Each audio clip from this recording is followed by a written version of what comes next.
কোথাও ওসিরা বিভিন্ন বড় দলের নেতাদের পিএসদেরকে স্যার বলে ডাকেন। এই ধরনের পরিস্থিতি আমরা দেখতে পাচ্ছি সারা দেশে। এত দ্রুত পুলিশ রিস্টোর করা গেল গণ অভ্যুত্থানের পরে, কারণ ওদের একটা স্বাধীন পুলিশ কমিশন ছিল। আর আমাদের দেশে আমরা এখনো পর্যন্ত যে পুলিশের নাকি মনোবল নাই, পুলিশের মনোবল ভেঙে গেছে। তো একটা জায়গায় কোথায় যেন দেখলাম যে পুলিশ মনোবল ফিরে পেয়েছে, কারণ করার অধিকার দেওয়া হয়েছে। করার অধিকার দিলে আমাদের পুলিশ মনোবল ফিরে পায়, এটা তো ডেঞ্জারাস।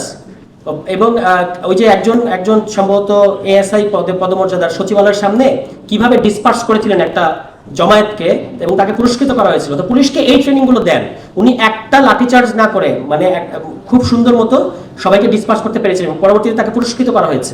পুলিশকে এই ট্রেনিং দিতে হবে, কিন্তু করতে না পারলে যদি পুলিশের ওই ইয়েটা না আসে, কনফিডেন্স ফিরে না আসে, তাহলে তো খুব ডেঞ্জারাস কথা। ওনারা তো আবুলি করবেন আমাদের উপরে, আমরা সেটা চাই না। এখন যেভাবে পুলিশ আইন শৃঙ্খলা পরিস্থিতি সারা দেশে যেরকম আছে, কোথাও ওনারা কাজ করছেন, কোথাও কাজ করতে পারছেন না, বা কোথাও কাজ করছেন না, অনেক ধরনের বিচিত্র পরিস্থিতি আছে। কোথাও ওসিরা বিভিন্ন বড় দলের নেতাদের পিএসদেরকে স্যার বলে ডাকেন।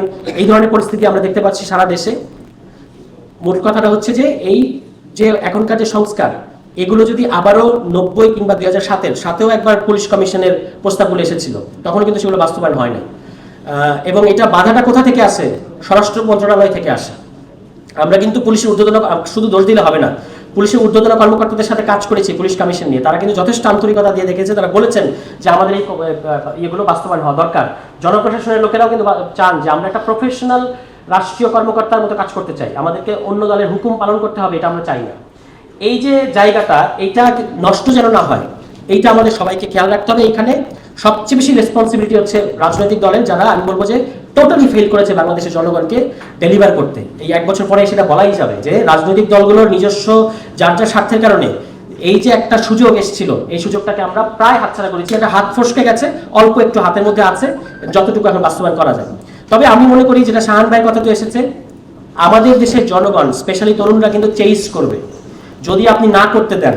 যদি আপনি এবার কোনো রকমে যে ইলেকশনের মধ্যে যেভাবে ইলেকশনের দিকে পুরো দেশকে নিয়ে যাওয়া হয়েছে, সংস্কারগুলো আপনি করতে দিলেন না, বা অনেকগুলো সংস্কারকে আসলে একদম দূরে ঠেলে দেওয়া হয়েছে, আমাদের দেশের তরুণরা কিন্তু রাজনৈতিক দলগুলোকে এবং সরকারকে চেইস করবে। এগুলো তারা আজ হোক কাল হোক বাস্তবায়ন করে নেবে। এবার হয়তো যতটুকু আমরা পারি করবো জুলাই সনদের মধ্যে দিয়ে, কিন্তু ক্রাইসিস কিন্তু থেকে যাবে, ক্রাইসিস যাবে না। এবং এই ক্রাইসিসগুলো আবারও আমাদের এই যে জেনজির পরে কি যেন বলে, আলফা নাকি কি যেন, মানে জেনজির পরে আরো যারা কারা আছে, এরা কিন্তু আসবে, চেইস করবে।